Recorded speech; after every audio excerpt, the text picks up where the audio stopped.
రాజ్యాంగం ప్రజాస్వామ్యం పట్ల వైసీపీకి గౌరవం లేదని మంత్రి పార్థసారథి అన్నారు. అమరావతిపై విషం చిమ్మేలా మాట్లాడుతున్నారని మండిపడ్డారు. వైసీపీ నాయకులు ప్రజల రైతుల సమస్యలపై చిత్తశుద్ధి ఉంటే అసెంబ్లీకి వచ్చే ప్రశ్నించాలని సవాల్ విసిరారు. రాజ్యాంగాన్ని గౌరవించే ఏ రాజకీయ పార్టీ కూడా చేయని విధంగా ఈ రాష్ట్రంలో వైఎస్ఆర్ కాంగ్రెస్ పార్టీ కంకణం కట్టుకుని మరీ పనిచేస్తుందని చెప్పేసి నేను మనవి చేస్తామని నేను ప్రత్యేకంగా ఏ రాష్ట్రానికైనా సరే ఒక మంచి రాజధాని కావాలి, మా రాజధాని బాగుంటుంది, మా రాజధానిలో ఉపాధి అవకాశాలు లభిస్తాయి, గ్రామాల నుంచి ఎన్ని వేల మంది వెళ్ళినా కూడా మాకు ఏదో ఒక ఉపాధి లభిస్తుంది అని చెప్పేసి రాష్ట్రంలోని ప్రజలందరికీ కూడా ఆ రాజధాని పట్ల ఒక నమ్మకాన్ని కలిగించే విధంగా రాజధానిని అభివృద్ధి చేసుకోవాల్సిన అవసరం ఉంటుంది. దురదృష్టం, వైఎస్ఆర్ కాంగ్రెస్ పార్టీ 2019-24 మధ్యలో అధికారంలోకి రావటం మూలంగా ఈ రాష్ట్ర ప్రజల కలలన్నీ కూడా విధ్వంసం చెంది ఈ రాష్ట్రానికి రాజధాని లేకోకుండా 5 సంవత్సరాలు మరి ప్రజలందరూ కూడా భరించాల్సిన పరిస్థితి వచ్చిందని చెప్పేసి మనం చేస్తాను. ఒకసారి మనం చరిత్ర చూసుకుంటే గత 10 సంవత్సరాలు కనుక మన రాజధాని గురించి ఆలోచన చేస్తే 2014 ఎన్నికల్లో ఆ రోజు వైఎస్ఆర్ కాంగ్రెస్ పార్టీ నాయకుడిగా అధికారం కోసం పోరాటం చేసిన జగన్మోహన్ రెడ్డి గారు, నేను హైదరాబాదును మించిన మహానగరాన్ని ఆంధ్రప్రదేశ్లో ఏర్పాటు చేస్తానని చెప్పేసి ఆ రోజు ఎన్నికల ఉపన్యాసాల్లో చెప్పారు. ఆ రోజు ప్రజలందరూ కూడా చంద్రబాబు నాయుడు గారికి పట్టం కట్టారు. చట్ట ప్రకారం, రాజ్యాంగ ప్రకారం 2014లో అధికారంలోకి వచ్చిన ప్రభుత్వానికి రాజధాని నిర్మించుకునే హక్కుని మరి ఆ రోజు విభజన చట్టం కల్పించిన విషయం అందరికి తెలిసిందే.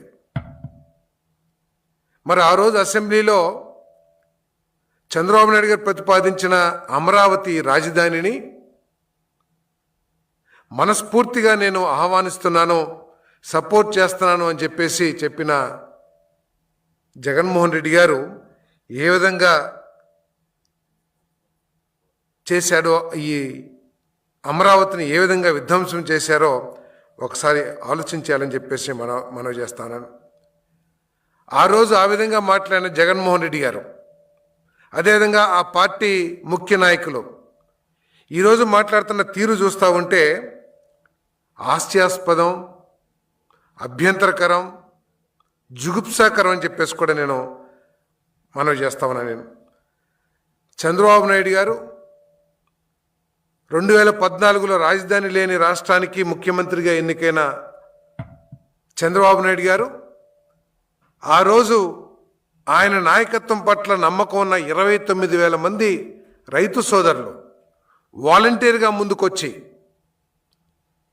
మా రాష్ట్రంలో ఒక అంతర్జాతీయ స్థాయి రాజధాని ఏర్పాటులో మేము కూడా భాగస్వాములు అవ్వాలి అనే ఒక గొప్ప ఆలోచనతో దాదాపు 33,000 ఎకరాలు రాజధాని కోసం వారు త్యాగం చేశారని చెప్పేసి నేను మనవి చేస్తామని నేను ఆ రోజు ఆ 33,000 ఎకరాల్లో ఇంకా ప్రభుత్వ భూములు కలుపుకుని దాదాపు 50,000 ఎకరాల్లో అంతర్జాతీయ స్థాయి రాజధాని ఏర్పాటు చేయటానికి సకల సౌకర్యాలు ప్రజలకి, పేదవాళ్ళు, గొప్పవాళ్ళు, కార్మికులు, మహిళలు, రైతులు అందరూ నివాసయోగ్యం ఉండే ఒక రాజధానిని ఏర్పాటు చేస్తానికి చంద్రబాబు నాయుడు గారు అంకురార్పణ చేశారని చెప్పేసి కూడా నేను మనవి చేస్తాను. నేను ఆ రోజు అసెంబ్లీలో చెప్పారు జగన్మోహన్ రెడ్డి గారు, రాజధాని రాష్ట్ర నడిబొడ్డులో ఉండాలి, 30,000 ఎకరాల పైన భూమి అందుబాటులో ఉండాలి అని చెప్పిన వ్యక్తి తర్వాత ఏ విధంగా విషయం చిమ్మాడో ఈ రాజధాని పట్ల ఒక్కసారి ఆలోచించాలని చెప్పేసి నేను మనవి చేస్తా ఉన్నాను. ఈ విధంగా మాట్లాడిన వ్యక్తి 2019లో ఎన్నికల్లో అమరావతి రాజధాని, నేను ఇల్లు కట్టుకున్నాను తాడేపల్లిలో, మీకు ఎటువంటి అనుమానం అక్కర్లేదు, అమరావతి మనకు రాజధానిగా ఉంటుంది అని నమ్మబలికిన జగన్మోహన్ రెడ్డి గారు అధికారంలోకి వచ్చిన తర్వాత తుగ్లక్ని చూడని జనరేషన్స్కి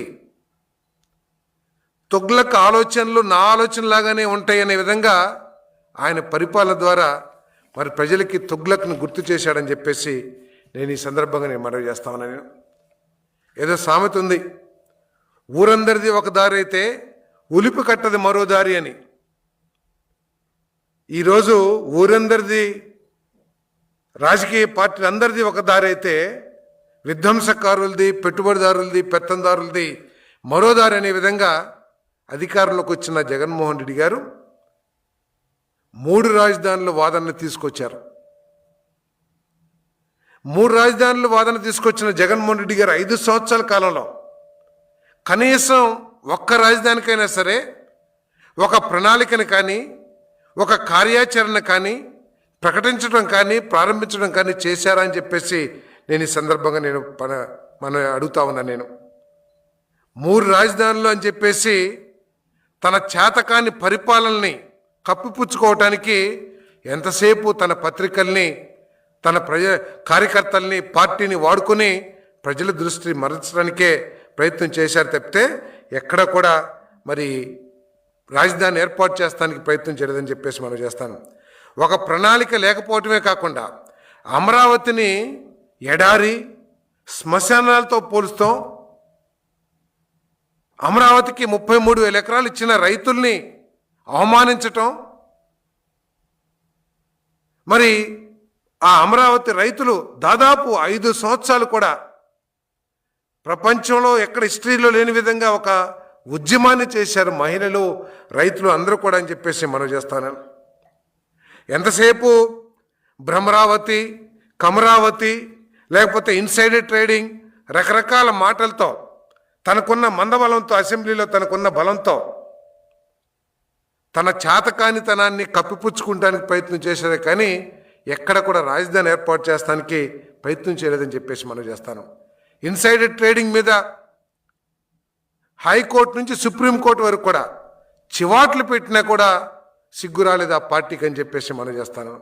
మళ్ళీ హైకోర్టు, సుప్రీంకోర్టు జోక్యం చేసుకోవాలని చెప్పేసి మళ్ళీ కొత్తగా మరి వాదన తీసుకొచ్చాడని చెప్పేసి కూడా నేను మనవి చేస్తా ఉన్నాను.